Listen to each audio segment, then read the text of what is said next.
So meringue is very simple. Huh? It's there are two components to it: egg whites and sugar. Okay.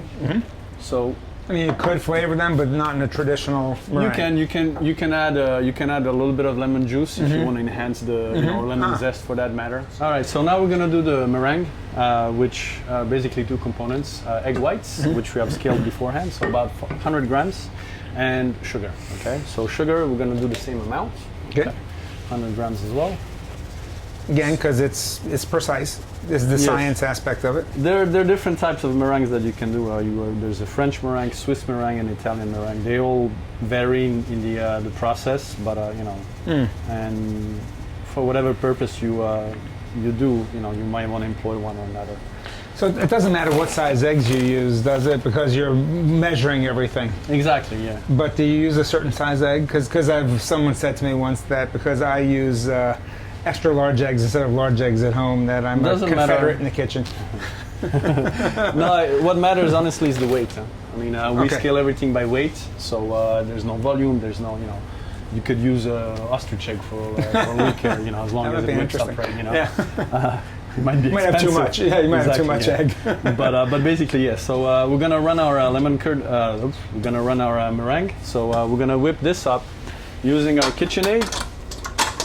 That's indispensable. A lot of folks, and being a mechanical engineer, when a belt slips, you know how to fix it. Exactly. Yeah. Happened to me on the big mixer upstairs. So. Yeah. But basically, yeah. So we're gonna whisk. Okay. So what we're gonna look for in the first place is. Here is the ability to bring the egg whites to a soft peak, okay? And then we're going to slowly introduce the sugar, okay? Okay. So I hear that all the time. You watch a cooking show, you read a recipe, and they tell you about soft peaks and stiff peaks. So maybe we can show people what those actually mean, because a lot of times what people do is they over peak, don't they, when they're cooking at home? They could be, or they can also go a little bit below, and then what happens is that since the egg whites were not whipped enough, they have a tendency to leak or leach out, right? So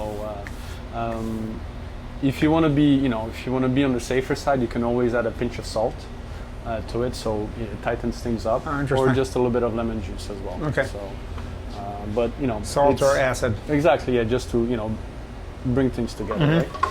So here we are. We're gonna start whipping our eggs. So we're just gonna go full blown on it.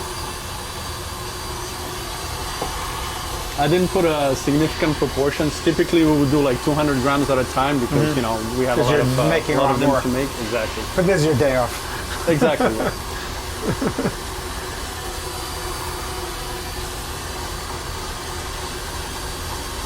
So you can see it's starting to come together. Yep. Right? Okay. We're gonna wait until it widens up a bit.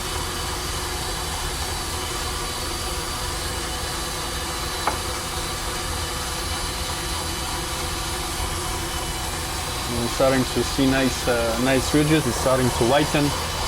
It's starting to get a little bit of volume too, right? Yeah. So we're almost there with the structure of the meringue. We want to look for the peaks. We want to make sure that our meringue is nice, white, and starts to shine. Okay. So that means that everything has been mixed in properly together, and we're good. So let's turn it off.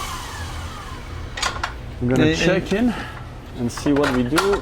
So typically, that's what you would need. You would need to have a nice, if I can get it, nice peak, right? So it's holding on its own.